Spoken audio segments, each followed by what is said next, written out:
Okay, welcome everyone. We are definitely beyond the middle of the class now, and today's lecture is the point where probability theory turns into a statistics course, which is I've said at many points, this is my favorite part. This is my favorite part, but I really like this particular topic.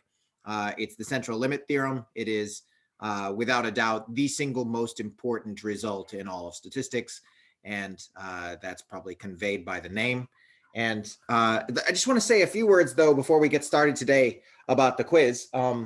Zichu posted the quiz results online, and I saw that the scores were a little lower than normal. You guys have been doing really, really great on these, getting in the 70s and 80s, typically on all the quizzes, which is fantastic.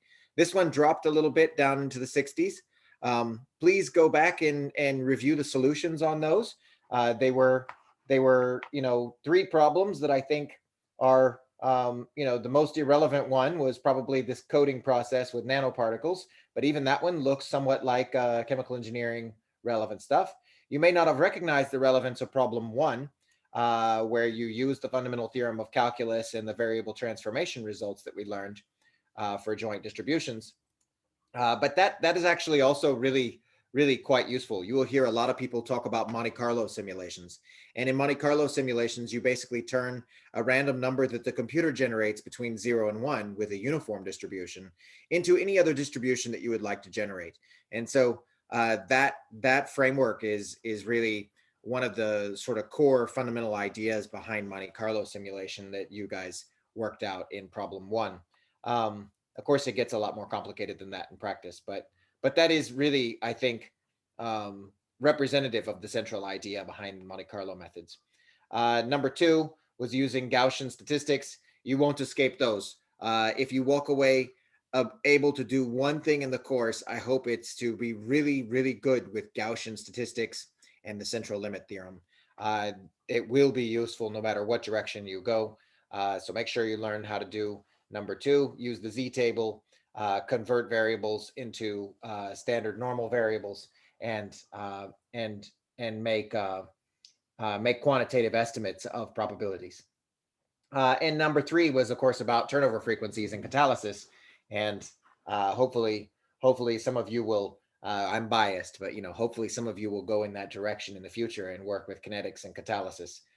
Exciting area of research with still a lot of unturned stones in the area of chemical engineering. Okay, so let me stop here and just I'll say one last thing. There's an alternative course that the industrial engineering department teaches that is on your list of approved electives. Hopefully you guys appreciate as you're going through that you're solving all these problems related to catalysis and thermodynamics and statistical mechanics and things that you would not see in the electrical engineering course. But you definitely see a lot of them here, and it's all the same principles, but I think it helps to internalize them if you see the connections to your other classes. All right, so let's go ahead now and dive into the discussion of the central limit theorem. We have two worksheets today, and just to make sure I don't give away any spoilers for your upcoming quiz, I'm going to ask that Zichu write a little note in the chat just to me to say which ones were going to be covered today. Oh, there's a question. How do we review the quiz and answers again? Is it posted on Compass? Yes. In the, I believe it's in the CDENS section. That's the continuous random variable section, continuous distributions. You will find the quiz uploaded. I do that every time, by the way. So every time after you have taken a quiz, I post them afterward with the solutions. So the purpose is not just to give you guys painful assessments. Hopefully you learn these things along the way. And if you find out that you don't know something, you can go back and learn how to do it from the solutions. All right, and come to office hours if you have questions. Last week, I want to say there was a little confusion with the office hours. That was my fault. We had an office hours that I had Zichu go to during the spring break day, and nobody came. And then I'm not sure if anybody came on Thursday, but I think I was supposed to be at that one, and I missed it for some reason or another. So Zichu, I'm sorry for that. And we'll go back to the normal schedule this week, and maybe I'll stand in for Zichu some other day. Okay. Did I say anything about Thursday's quiz? Thursday's quiz will cover joint distributions and the central limit theorem, what we're going to do today. Okay, so central limit theorem, I think you'll find is super easy, a lot easier than the joint distribution stuff. So hopefully everybody can master it to today's lecture and studying tonight and tomorrow. Okay, so let's dive in and do this discussion of the central limit theorem today. All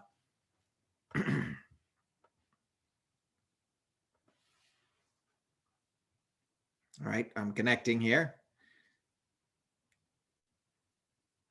Look at that, flawless execution today. It's because I restarted right before class. All right, so let me do share screen, and we are connected. All right, so I should restart every time before class, and that seems to fix my tech issues. All right, so you guys are seeing these notes that are uploaded online on sample statistics. All right, so sample statistics is something that we resort to, really. So you guys learned all the stuff about probability distributions, where you can use physical principles, symmetry arguments, statements about independence to formulate an actual mathematical model of the underlying distribution. And then you don't need a sample, right? Because you can work out the mean, you can work out the variance, all these properties. You can do analytical calculations in order to estimate, to compute them. But in practice, in many cases, we're dealing with situations where the underlying distribution is way too complicated to really know the form of the distribution. For example, what fraction of people will have a severe reaction after their COVID vaccine? I took mine yesterday, and I'm fortunately in the fraction that don't. I'm doing fine. But you know, we don't know how to write down that distribution at all. You know, perhaps we might be able to assert that it's a binomial if you have some cutoff between a severe reaction and not. But we don't really know what factors go into that distribution. And so we're often forced to just take a sample and make some estimate of whatever we wanted to know that's governed by some underlying distribution. Okay, so the two properties that we use most of the time are these are called sample statistics. The two properties that we're going to use all the time are a sample mean, which is this familiar thing. It's an X over bar. That over bar, you often will hear it referred to as a mean or an average. But in this class, it's very important that you keep in mind that the sample mean and the mean are not necessarily the same. You could get lucky and they could end up being exactly the same, but that is very unlikely if you have a large sample. Okay, so this is a sample mean, and it means that you drew from the distribution many times, and you just computed the arithmetic mean of all of your samples. Okay, and that if you construct this is a statistic. We refer to statistics, and they are all kinds of things concocted from random data. Okay, that word statistic just means that I took some information about a sample and I computed something else. Okay, and that is and this is one particular statistic, is the sample mean. Okay, another statistic that we're going to compute in many cases is this sample variance. Okay, so we've got a S squared. Notice the notational difference here. In the previous chapters, we've been using sigma squared for variance. This is the sample variance, which again is not necessarily the same as the true variance, but we can estimate it by doing this calculation here. We take our sample mean. Notice that this guy came from the line above. Okay, so now instead of taking x sub k minus mu and computing the average of that quantity, we are taking x sub k minus x bar, which is our estimate of mu. We're squaring all those differences, mean multiplied by n over n minus 1. Okay, there's a very subtle but important correction here. And you might wonder, why on earth do we do that? Why don't we just say that this quantity here looks like an estimate for my squared differences from the mean, and therefore I should average that and divide by just dividing by the number of things that went into the sample?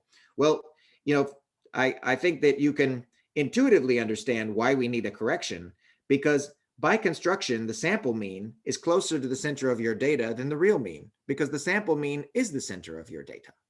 Okay, so you've always got this little bias built into the way that you're forced to estimate these properties. Remember that we don't really know the form of either of these quantities. We're numerically characterizing both, and so when we estimated the sample mean, we then go and use that in the sample variance. And so it's like we have used 1 degree of freedom already.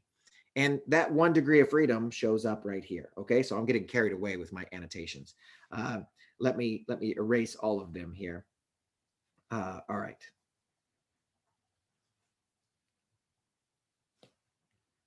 Okay, so the thing that's kind of satisfying, I think, you guys could just take my word for it, but you can also go through in a very tedious calculation, and you can prove that this is exactly the right correction to go from the sample mean to getting. So we refer to these kinds of formulas as estimators.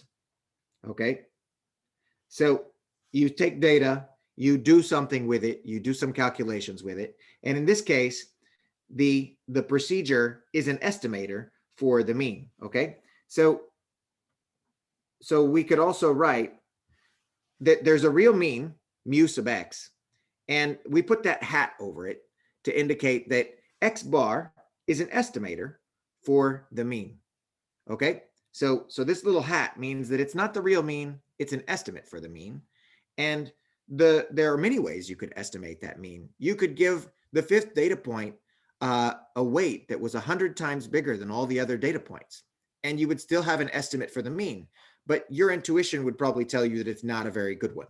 Okay, so some estimates are better than others, and you can tell when you have a good estimate because the variance, the error in your estimator, will become smaller. Okay, so we're going to get to all these things as we go through the class, but this particular estimator for the mean is the minimum variance estimator, which means it's the best one that you can construct for a given set of data if you know nothing about the distribution from which they came. Okay, in a few cases you can beat this estimate if you know what the underlying distribution was, but if you know what the underlying distribution was, then you don't need to estimate the mean. You can use that analytical formula that we've been using throughout in the previous lectures. Okay, so I kind of go off on these tangents here and talk about all these things. I hope you guys get something out of them.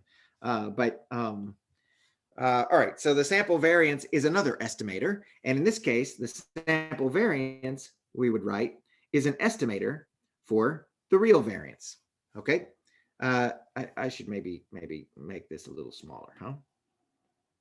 All right, now maybe you guys can read my writing a little better. Okay, so we've got the real variance, and we're making an estimate of it. The specific estimate that we're making is the one that's computed this way, and this is a minimum variance estimator for the sample for the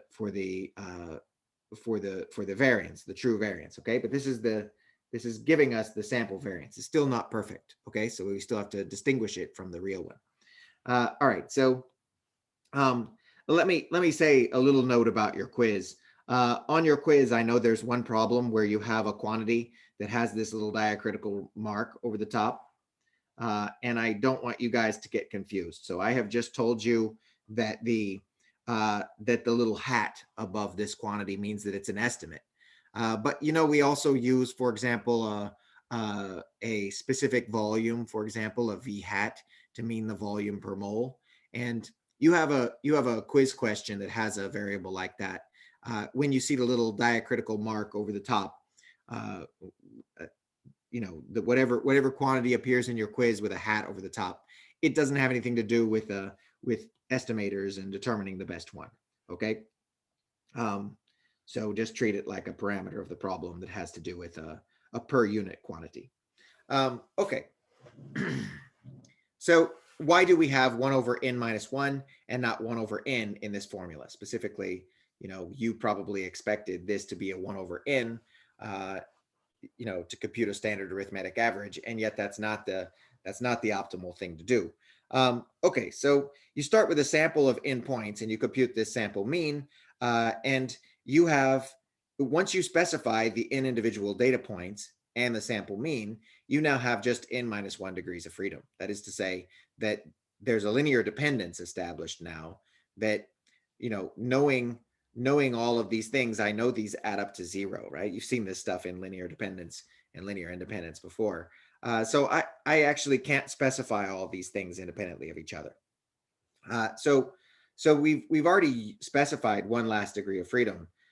One of the ways to see why it comes out to be a 1 over n minus 1 is to really set up the variance quantity, the real one. Okay, so I know that my variance of a linear combination of random variables is the corresponding 1 over n squared sum over all those random variables, right? So it's going to be, I want to compute the expectation.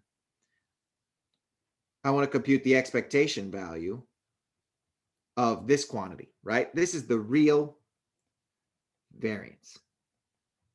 Okay, every one of these things, xk minus mu k squared, should have an expected value that is exactly the same as the real variance of that random variable x.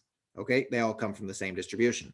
And so if I add them all up and divide by n, I should get my variance back. So this is true by definition.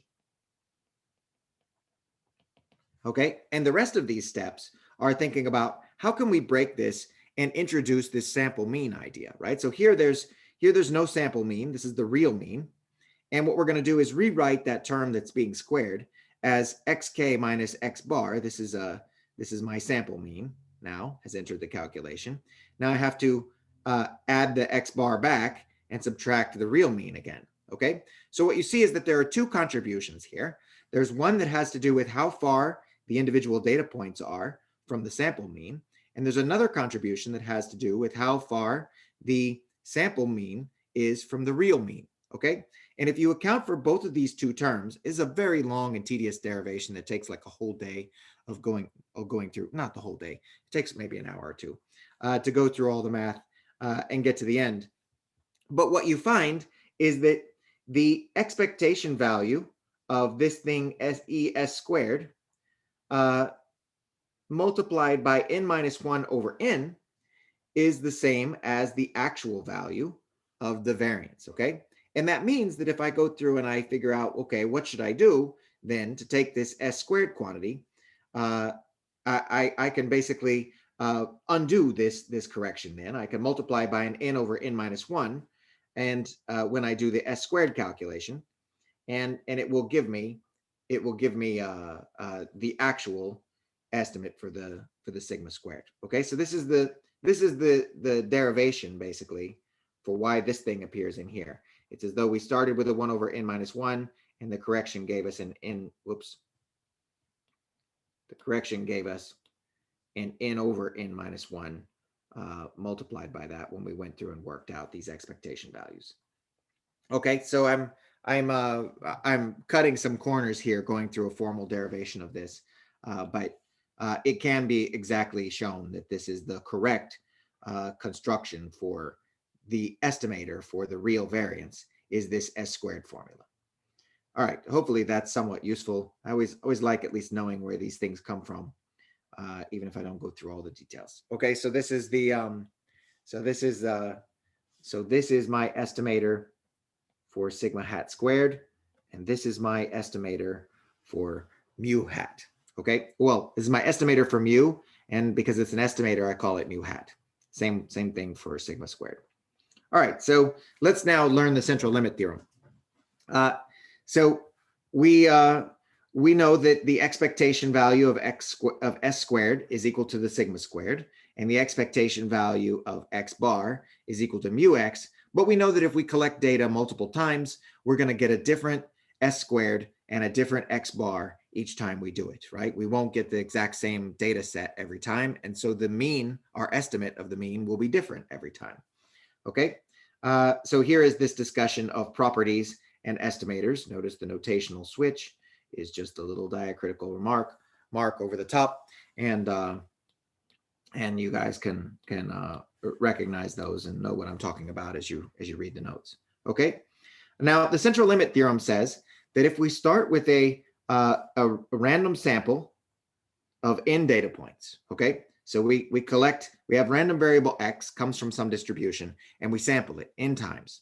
We get a collection of data now that is n data points from that distribution. If we know that the underlying distribution has a mean mu and a variance sigma squared, then if I have a large n, okay, I know that the sample mean is Gaussian distributed with a mean mu and a standard deviation sigma over the square root of n, right? I mean, what an incredibly powerful statement, right? So I have no idea what distribution these came from. All I know is that their mean exists and their variance exists. That's all I have to assert. And if I know that those two properties exist and are well defined, then I know that if I take a large enough sample, my sample mean, that is the, if I have, here's my unknown distribution of x, okay, and I don't know what that distribution is, but I can collect data points, and let me show my data like this. Oops, I don't know why that happened. Okay, here's my data. Okay, these are meant to be little histogram bars, and it's really sparse because I didn't take very much data. A couple of the histogram bars might have 2 in them. Most of them have just 1 or 0. And so that's my data. And now I take that data and I say, where along, these are the xk's. So I have, 1 here, 2 here, 1 here, 1 here, 1 here. I take these and I compute x bar, which is 1 over n sum over I, xi, or xk if you want, and I get a value, okay? So my value ended up being right here, okay? So x bar fell right here. If I do the experiment again, I will get a different value of x bar, right? It won't happen twice the exact same way. So what are we saying in the central limit theorem? What we're saying is that, all right, I don't know what the value of x bar will be, but I know that if I do it enough times and I plotted the distribution of my estimates would look like this. Well, let me make that normalized properly. It would be a distribution that's much taller than the one that I started with. And it's much taller because it's much narrower, okay? And it's centered on the correct value of mu, okay? Now, I won't get the correct value of mu each time. Sometimes I'll be here, sometimes I'll be here, but this is where they fall. And the width of this distribution, remember I put a 2 here to say that it's twice the standard deviation approximately. So it's 2 times, not the standard deviation. So this width was 2 times the standard deviation in the variable x. This width is 2 times the standard deviation in the variable x divided by the square root of n, okay? And that's the core of the central limit theorem. It tells you that I started out, I didn't know what the correct value of the mean was, and I didn't know the value of the standard deviation, but I know that if I collect these random samples and I compute sample means, and I did that many times, I would get a narrower distribution, narrower by a factor of the square root of n, and centered on the correct place, okay? So in pictures, that's the central limit theorem. Okay, and it's really exciting, okay? It may seem very abstract and useless thus far, but let's go in and see a few examples and see what we can do with it.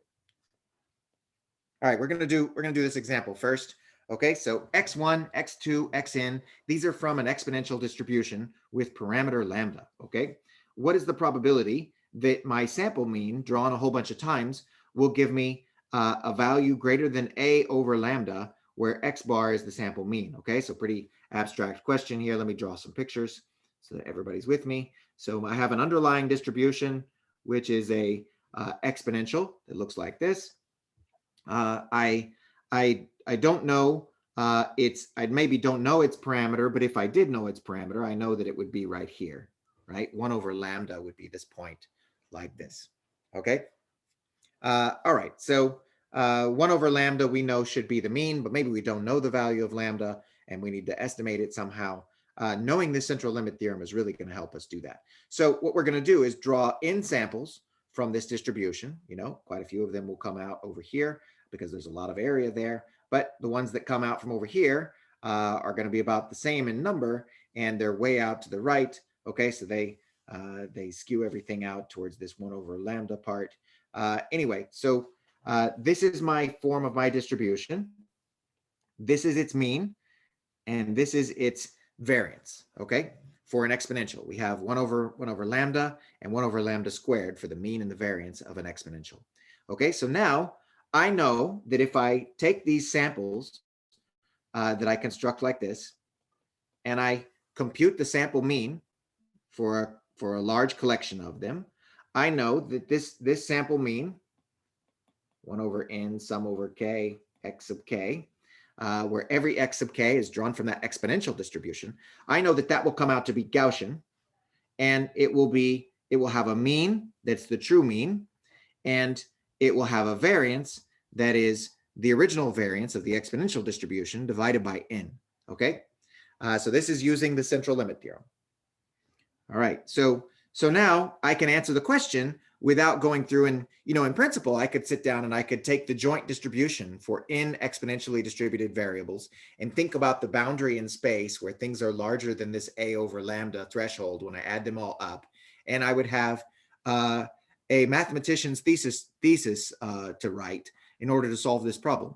But because of the central limit theorem, we just have to convert this to a Gaussian random variable, x bar, and then we could go from a Gaussian random variable to a standard normal variable by doing our shifting and scaling. Okay, so the original problem, we said, what is the probability that our sample mean is greater than a over lambda, where a is some multiple that we're going to use to multiply the mean. Okay, so a could be 2, for example. So what's the probability that our sample mean comes out to be greater than a over lambda? That is the same as asking what's the probability that z comes out to be a over lambda minus the expected value. Okay, there's the minus mu. Okay, so we're doing the usual x bar minus the mu. Now this is the mu for x bar. So let me make my notation very explicit here. So this is the mean for the random variable x bar, and then we scale it by the standard deviation for the random variable x bar. Oops, I wasn't supposed to do that. I wasn't supposed to do that. I'm supposed to do this. All right, bad professor. I messed up my notation, probably very confusing for you guys. Okay, so we're going to scale it by the standard deviation for that x bar variable, and that's going to be the original standard deviation. Okay, so it was sigma x bar is equal to the original standard deviation, 1 over lambda, and then I divide by the square root of n. Okay, and that's what's down here. Okay, so we've just used our normal shift and scale relationship to go from one random variable to the Gaussian approximation to that. In this case, it's going from a Gaussian to a Gaussian, so there's no approximation here. This is really equivalent. We're not making any further approximation in this case. And now we have just go through and rearrange things a little bit. I can cancel off the lambdas; they don't matter at all, and we get that that's the same as the probability that our standard normal Gaussian variable is a minus 1 times the square root of the sample size. Okay, so let's plug in some numbers. What happens if a equals 1? If a equals 1, we're asking, take your sample of things from this distribution. Okay, construct your sample means. Okay, your sample means look like this, and they're centered around the mean. The mean in this case is 1 over lambda. They are spread with a width 2 times the original variance divided by the square root of n. And you're asking, what is the probability that they will come up remember, if A was equal to 1, then X bar, you're asking what's the probability that it's greater than 1 over lambda. 1 over lambda was the original mean. And remember, the central limit theorem tells me that that's going to be the correct mean, right? The Gaussian that we get is going to be centered at the correct value. So we're just basically asking what's the area over here, which is going to be 1/2. Okay, so it's sort of trivial if we do the case A equals 1. But it becomes much more difficult and interesting if we do the case A equals 2. Okay, now we're saying that you take your original distribution. This is for the case A equals 2. Okay, here was 1 over lambda, and here is 2 over lambda. Okay, so you take your distribution, you take your sample, you construct the X bars, and the central limit theorem says that X bar is a new random variable that's centered at the correct mean. It's 1 over lambda. And the width of this new variable, though, has become much narrower than the original distribution from which it came from. Okay, so this is now 2 times the original width was 1 over lambda, and we have to divide that by the square root of n.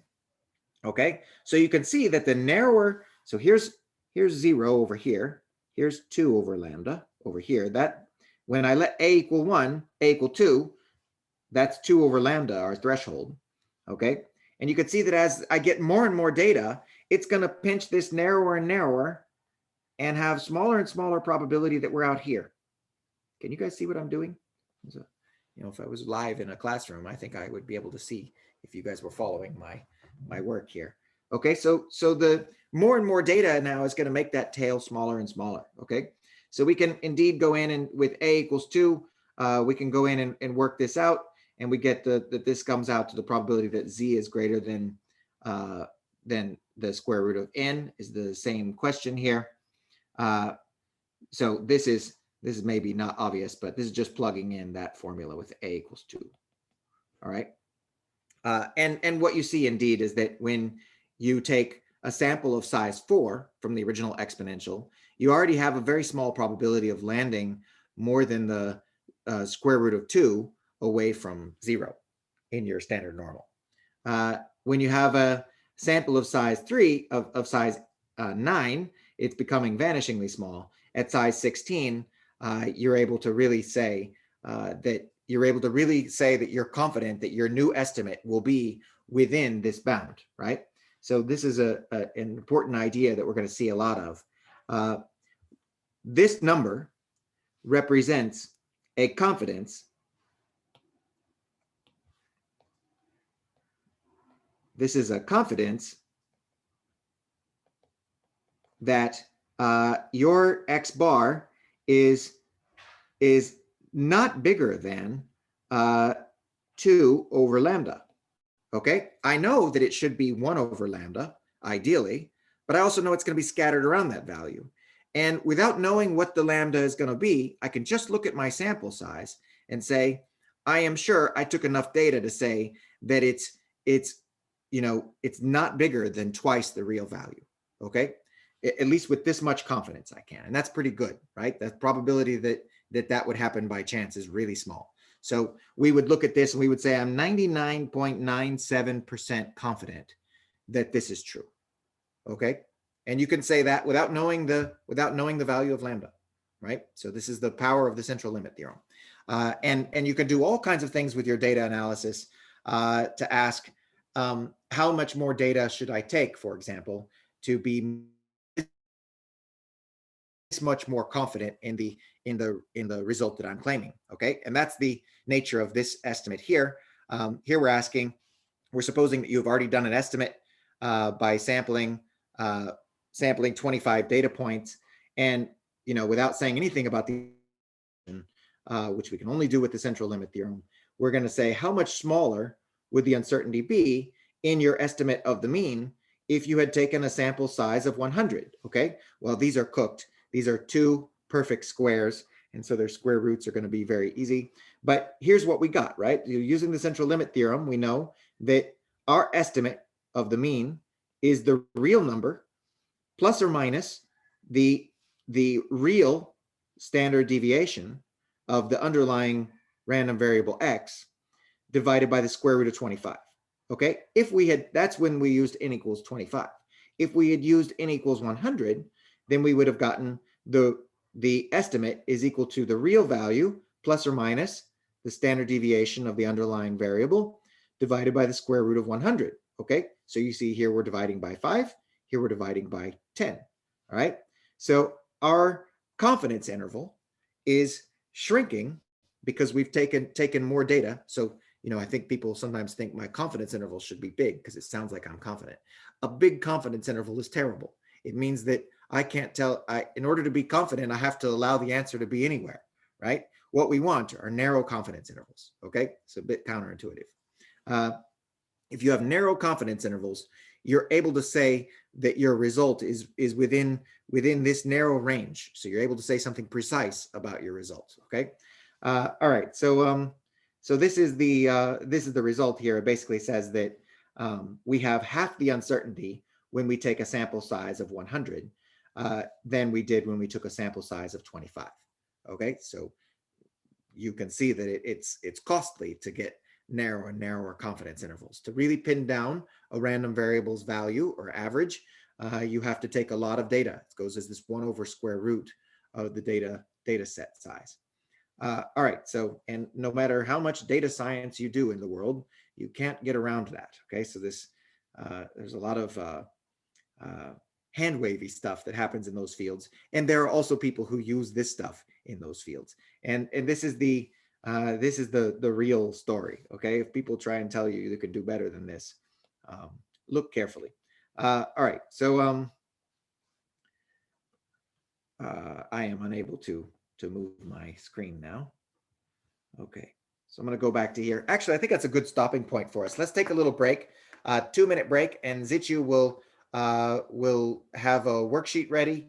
We are going to do, which one was first, Zichu? Let me stop my sharing. Okay, I'm going to look in my notes to see which one was first. N by N simulation data. It's the one with the estimate of the velocity. No, that was the error propagation case. Are you? I think we were going to do the exponential distribution for the nucleation times, right? Yes. Okay. Okay, great. Okay, good. And then after that is the error propagation example with the velocity estimate. Yes. Okay, good. Okay, so we'll see you guys back here in just 1 or 2 minutes, and we'll resume with the worksheet.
Okay.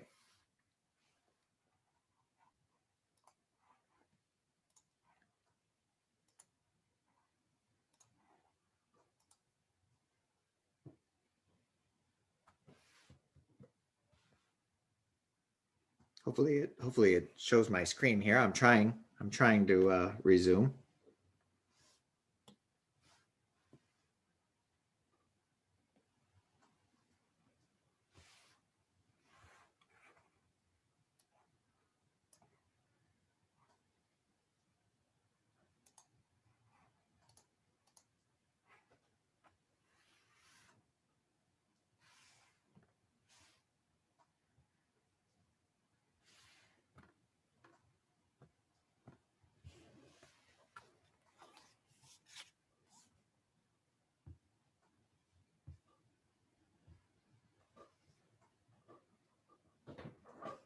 Sorry for the little delay here.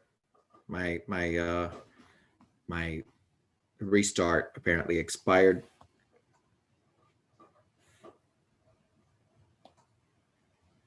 It says it's sharing my screen, but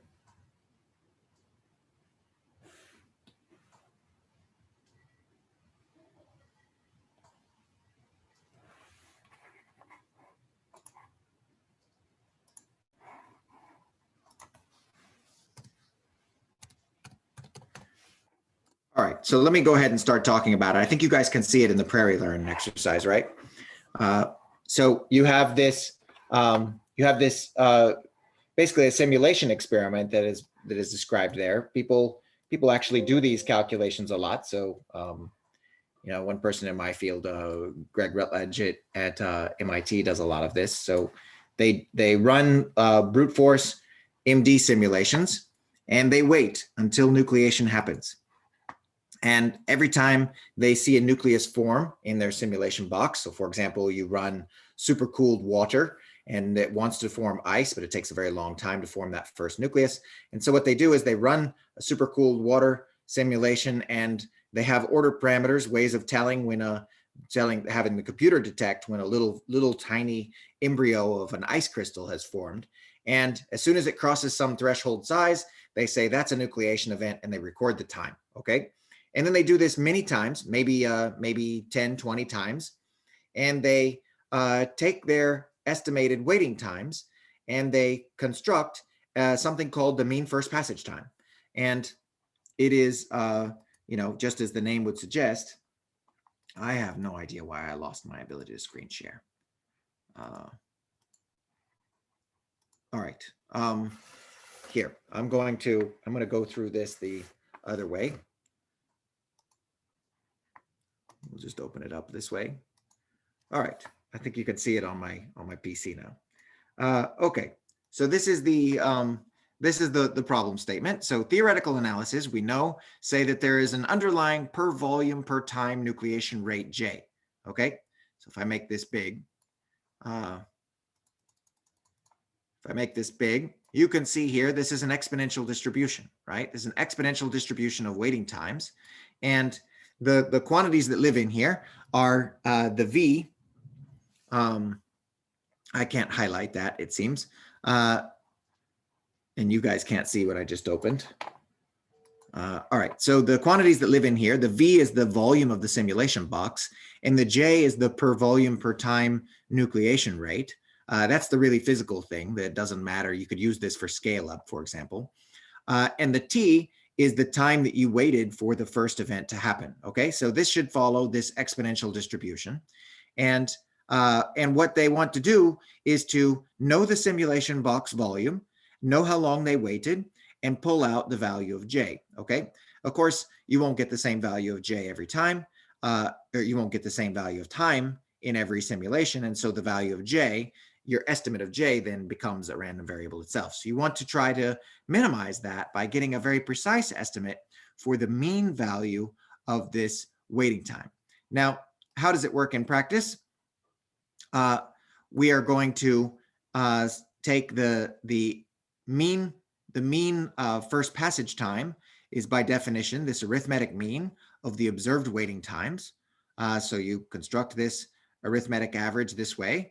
And I know that this was an exponential distribution with with my lambda parameter being the JV, okay?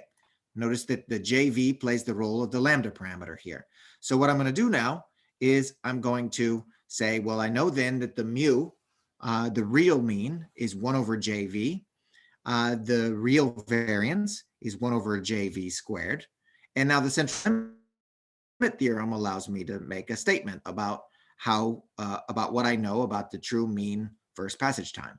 I know that T bar is Gaussian random variable distributed. It's a Gaussian distributed random variable. And I know it has a mean first passage time given by this, and a variance given by this. So how do you use this in practice? Do is you take your simulation data and you compute this T bar, and then you say, well, I really wish I could write on here. I'm gonna do some doodling here. Let me share my screen again. Okay, so I'm going to annotate. I don't like doing my annotations this way. I really get spoiled to my iPad when it works. All right, so we want the true mean first passage time. What we can say about it. So the mean first passage time is the mean of this waiting time t, which was a random variable, right? And what we know about it is that it's equal to the value that I got in my estimate, okay, plus or minus there's a relationship here, a theoretical relationship between the mean and the variance, right? So notice that this guy should be equal to T bar, okay? And this guy, therefore, should be equal to T bar squared. All right, so what I can do now is I can say the real value of the mean first passage time is the value that I estimated plus or minus the variance of that thing. Now I can estimate that variance by using the statistic S, right? That's probably the safest way I could do it. I also can use the fact that I know it came from an exponential distribution and say, well, if I know the value of t, then I should know the value of the variance. And that's going to give me then that this is t. See how I took the square root of the variance and just got the t back, okay? This is not supposed to be a fraction, okay? And then I have to divide by the size of my sample. Okay, so the larger the sample I take, the more precisely I can claim, the more confident I am that my value of this mean first passage time estimated from my simulations is correct. You guys see the logic here? This is using, I think this is the answer to the exercise, but this is really what the whole framework allows you to do. Okay. So down the road, when you're taking labs, I hope that you guys are just absolute pros at constructing error bars and knowing that those are more precisely called confidence intervals, because this one corresponds to a well, let me ask you guys. You guys know your Z table now pretty well. We know that this random variable T bar is Gaussian random distributed. It corresponds to some Z value. So I'm taking it from 0 out to, this is my, this is the standard deviation of the random variable T bar. So what fraction of the time will I land in the confidence interval constructed this way? It's between 1 and -1, okay? Because this is the standard deviation for the random variable t. Okay, it's plus or minus 1 standard deviation in that random variable. Okay, so what fraction of the time will I land in this error bar that we constructed this way? So colloquially, when we take the estimate plus or minus 1 standard deviation, we refer to that as an error bar, okay? It is an error bar you can think of as a special confidence interval that's constructed with plus or minus 1 standard deviation. Now we can more generally construct confidence intervals that are based on 90%, 95% confidence, etc. What percent confidence do we have here?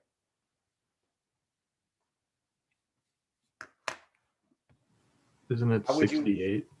0.68. Good. Okay. And all right. So Michael, thank you for that answer. So this is a 68% confidence interval is the thing that we colloquially refer to as an error bar. All right. And that, I think that hopefully helps you guys get an idea that how these are related, right? So the 68% confidence interval is telling you how much confidence you have that it's between these bounds. But the more data you take, the narrower those bounds get, right? Everybody see how this stuff works? It seems obvious. And then, when you go to your lab, those people who took the other class might have some confusion about this, because I imagine it'll be pretty less connected to the stuff that you guys talk about than what you're getting here. Okay. All right. So let's go ahead and go on to the next worksheet.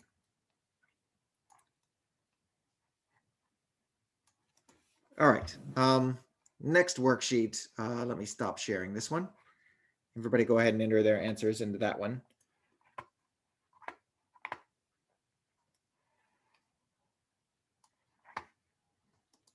I apologize, but the next worksheet again is inspired by simulations and something that in this case we do in my group. All right, so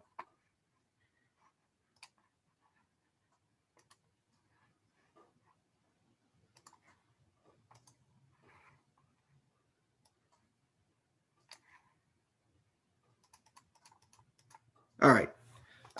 Okay, so in this case, we have a simulation that's running and there's a complicated variable x that we follow in time. And you don't have to worry about what x is, but what you need to know is that it's something that we have to estimate. We can't get a precise value for this quantity x. It's called the committer, but you don't have to worry about what that means. Okay, so x is this random variable. It's defined at all times. But we don't ever really precisely know its value. We can only estimate it by firing trajectories. Okay, so what we're going to do is we're going to suppose that we have collected 5-point estimates for this random variable x.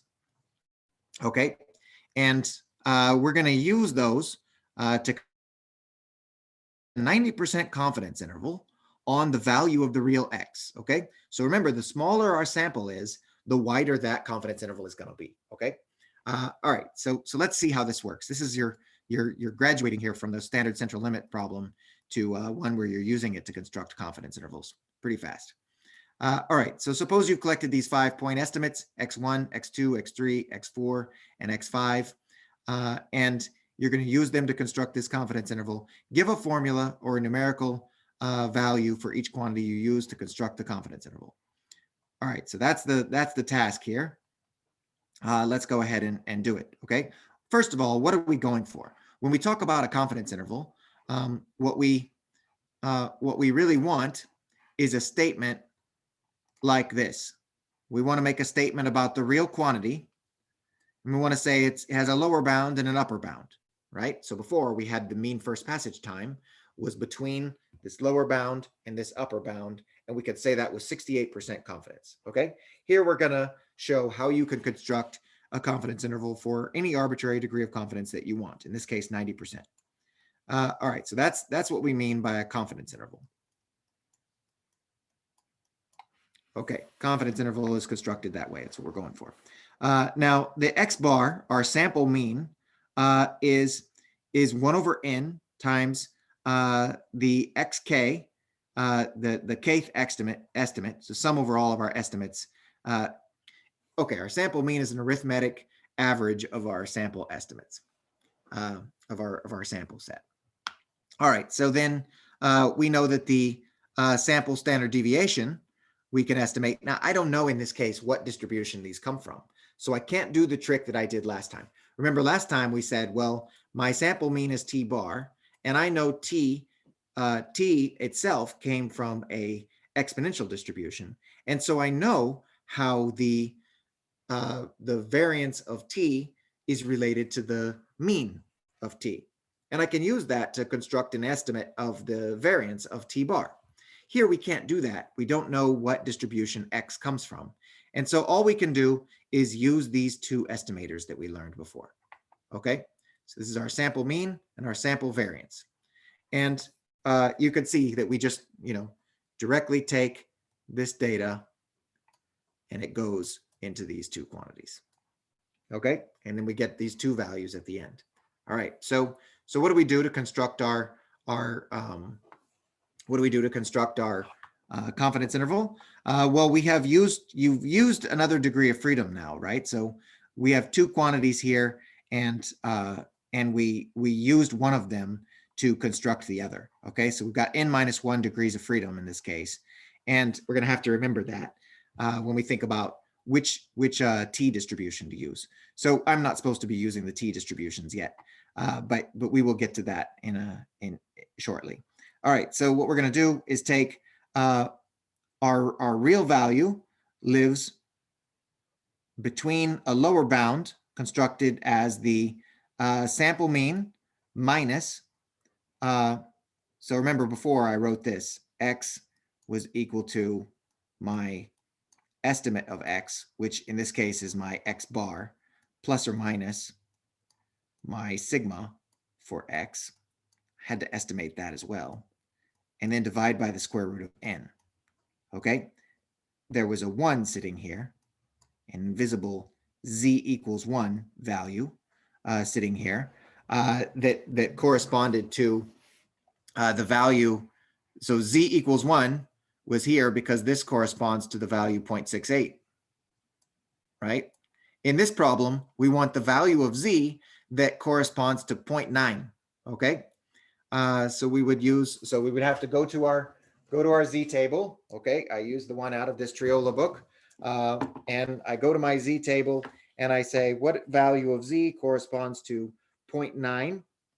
And I have to go down here and find it. So I want I want 0.9 on both sides. We have to be careful of this, okay? So I maybe should show you something else. Okay, so there's this picture here with the 90% in the middle.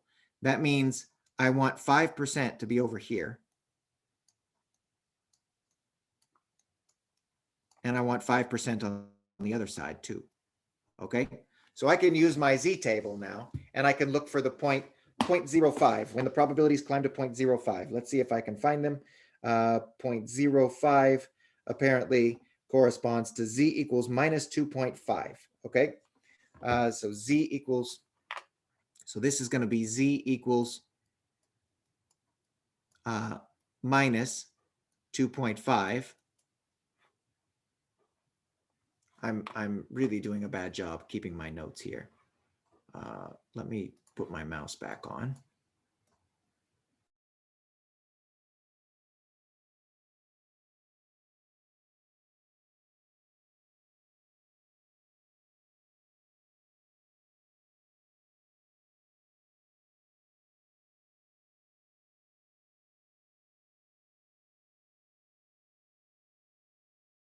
Scroll up. All right. Here's 0. Here's minus 2.5. Here's 2.5. And this is now my standard normal variable. And I know that that out there is 5%. And that over here is also 5%. Okay. So once shifted and scaled onto the z-axis, we have our 90% in the middle with two wings, two tails that are both 5% in magnitude. That's how we construct a 90% confidence interval. And that value minus 2.5 goes in right here. Now, I have cheated a little bit. Some of you who've taken a statistics class before might know that this is not really proper what I did. Anybody want to tell us what's wrong with this?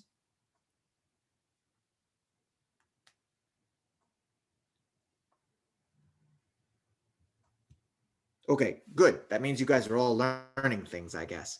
All right. So what's wrong with this is that I use Z statistics, and I used them. Remember, the central limit theorem said if you know that the starting distribution has a mean of this and a variance of that, you can construct this Z statistic. Well, in this case, we don't know the mean and we don't know the variance either, and so we don't know the underlying sigma here. So we have to estimate both of them. We have to estimate both of them from our small data set. When you have a small data set and you don't know the mean or the variance or the relationship between the two of them. All right, so let me make this little checklist here. If you guys have a notebook, you might want to write this down. Okay. If you have a small data set, if you have small n, if you have unknown, forgive me for making the spelling errors here. Some of them are spelling errors and some of them are mouse typing errors. Unknown, is there a way I can put text? Oh my gosh, that's so much better. Okay, 1. Small n, 2. Unknown, mean, and variance. And 3, unknown relationship between the mean and variance. Okay, we escaped this issue the last time because we knew the relationship between the mean and the variance. The variance was the square. For an exponential distribution, the variance is the square of the mean. Okay, so if you have the ability to erase any of these problems, okay,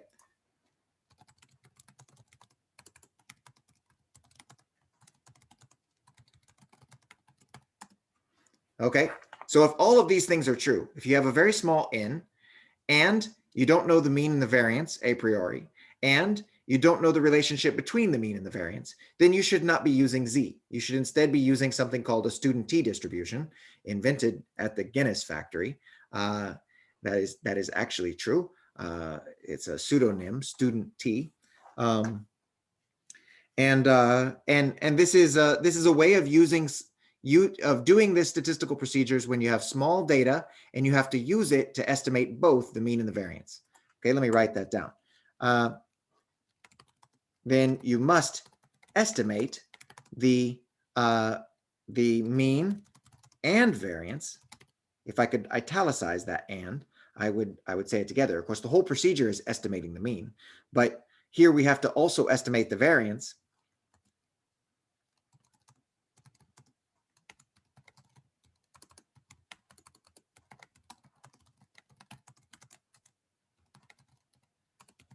Now, t statistics and z statistics become exactly the same in the limit of large n, right? So that's an example of how all of these things have to be true to worry about this issue.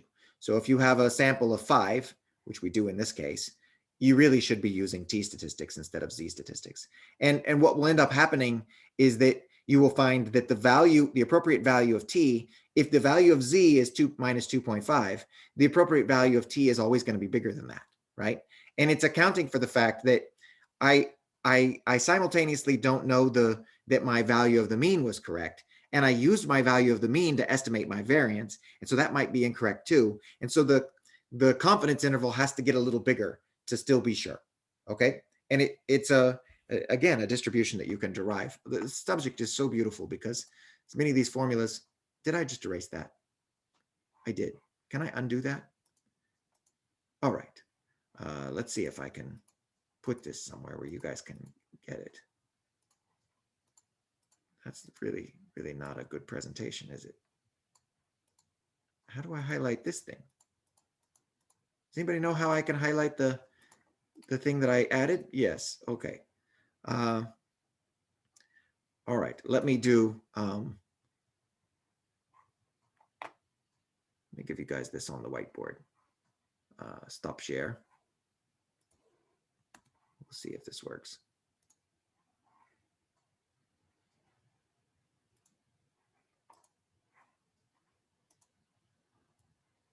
Cancel. Nope. All right. Zoom is not very good for this stuff, I guess. All right. So let me go stop share there and go back to the other one, and I'll see if I can maybe add a page.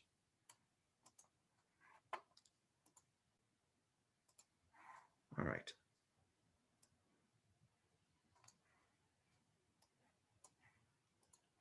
I cannot even find it now. Okay, when I stop sharing, I lose the thing I added. I will write this little list of rules up. I hope some of you guys took a little screen capture or something of that.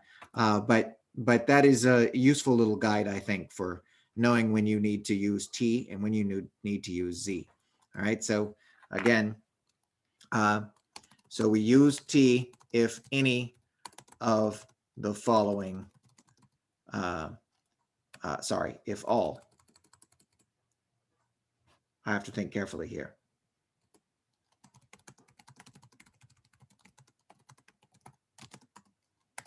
All right, so Zichu, correct me if I got this wrong. Small n, I had it right the first time, I know. I have to see it in writing to think about it here again. Small n, mean and variance unknown, or mean and relationship. I say relation between mean and variance. Can you guys think of some cases where we know the relationship between the mean and the variance? You guys tell me some examples where this happens.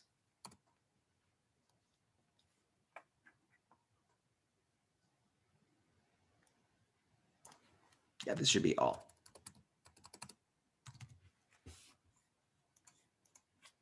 Okay, so if any one of these things becomes untrue, and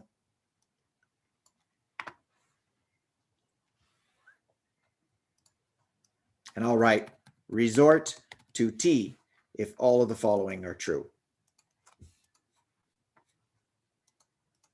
All right, otherwise,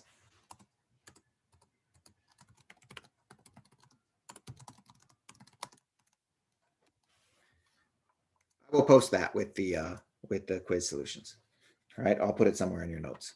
All right, so that's a little guide to. Can you guys see what I'm doing? I don't think you guys can see what I'm doing at all. I'm so sorry. Okay, let me show this. All right, there we go. So that's a little guide, little decision tree that you can use to decide when you should be using T statistics and when you should be using Z statistics. All right, so we will do some examples next week on T statistics. For now, we can muddle along and pretend that Z gives us an approximate answer. It's a good example, and I will go ahead and finish it here in the next few minutes. All right, so let's go back up to our example here. Now, what we really wanted to know was the value of the velocity of this unknown quantity dx, of this unknown quantity x. And we know that we would normally like to just differentiate x with respect to time, but we have to do that by creating a finite difference estimate, right? So we have this velocity is going to be approximately equal to, well, if I expand it and keep all the terms, it is equal to this. So it's the x at a time a little bit in the future minus x at a time a little bit in the past divided by 2 times that interval of time. And then the higher order terms come in like this. I've got this is my velocity term. This is coming from the jerk, right? So this is the change in the acceleration term here. So this is 1/6 times j of t times delta t squared. And then I get a whole bunch of higher order terms if I thought I might be able to account for them. Okay, so we truncate that. You know, usually we will kill this off and say we're just going to estimate it this way. Okay, so now we have an estimator for the velocity that depends on 2 estimators for the value of x at non-local times. Okay, at a time in the future and a time in the past. Okay, you guys see what we're going for? All right, so let me just make a little diagram here again.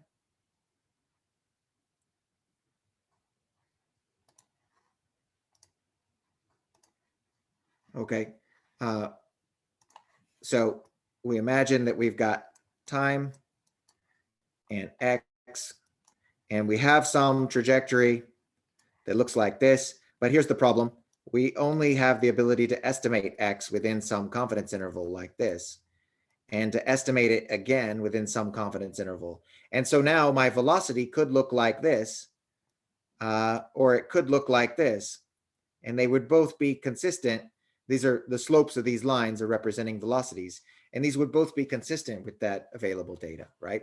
So that's what we're trying to do here, is to say, how do we go through and construct an estimate that's as accurate as we can by using these point estimates from another quantity. All right, so what we're supposed to do here is to express the variance in V to find the variance in this estimator. Okay, in terms of the variance in the original quantities. Okay, so look at what we have here. This is our normal situation. We have one random variable that is a linear combination of two other random variables. Okay, so what is the variance of V going to be from this estimator? It's going to be the coefficients are 2 delta t for both of them in magnitude. One of them is positive, one of them is negative. But remember that those get squared, right? So those coefficients now are going to be 1/4 delta t squared for both of them. And we've got the variance of x for the first one and the variance of x for the second one. You guys see, you guys remember this formula from way back in like week 3 of the class, right? We learned this very early on. So this is using properties of variances. Okay. All right, so that's the one of the answers for your Prairie Learn worksheet. Now we also know that we made a systematic error by truncating this, right? So when we truncated this expansion, we left off these higher order terms, okay? And so what we can do is now say something about what is the optimal size of the delta t here, so that we make this error small. This is our statistical error. But as we make this error small, you can see that to make the statistical error small, I want to make the delta t big, right? But when I make the delta t big, I will make the systematic error corresponding to truncated terms big, right? So I want to achieve a balance between the two, and we can design our simulation, basically, the design of experiments principle right here, so that we minimize that that overall error, okay? So that would look something like this. You would have a sigma, I really need a pen here, sigma squared total is going to be equal to the contribution that we just had here. So that's going to be, so I've got 2 of them, and I'm going to assume that they're exactly the same. So I had 2 of them, and then I'm going to divide by 4. So it's going to be a sigma x squared over 2 delta t squared. Okay, sorry for the notation here. If I had my pen, it'd be much better. All right, so you guys see this first contribution, and then we're going to add our systematic error that we made. Well, let's take the square root of this first. So I'm going to write this for the square root now. Okay, so I'm going to go straight to sigma is going to be a square root of this whole thing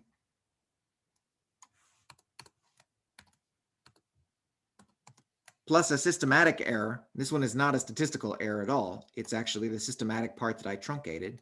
So this one's going to be j times delta t squared.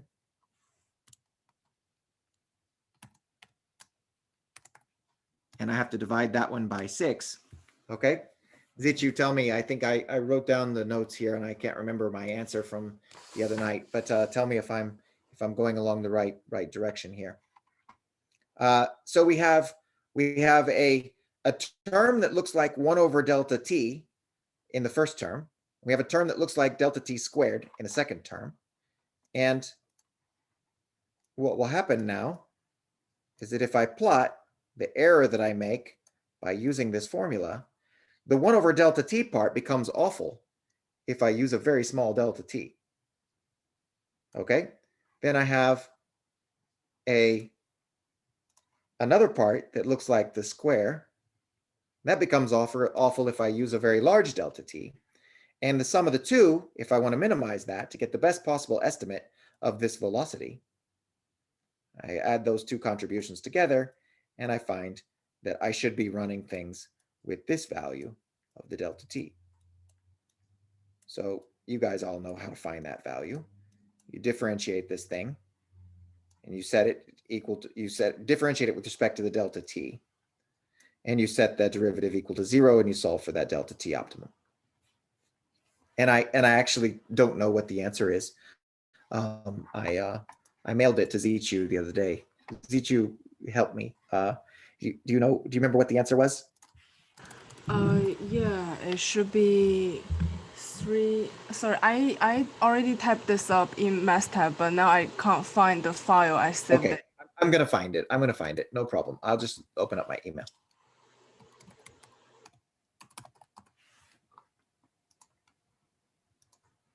Okay, so I get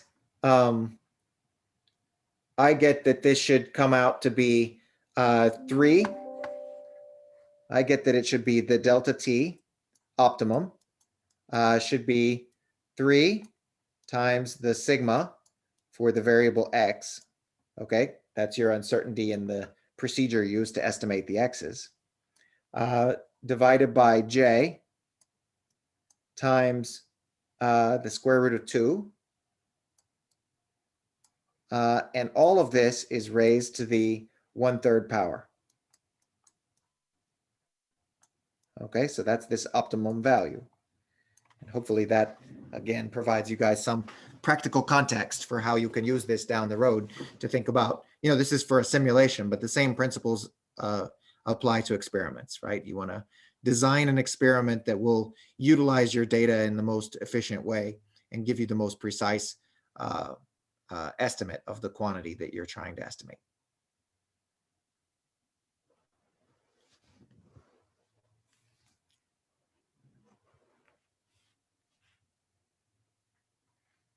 Okay, so that's it for today. I think we're 3 minutes over. Sorry about that.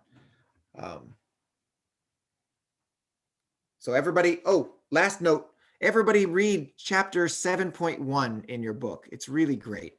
I particularly like this example on page 381 is really nice. It gives a nice visual example of how the distribution that's not a Gaussian turns into a Gaussian when you collect more and more samples from it.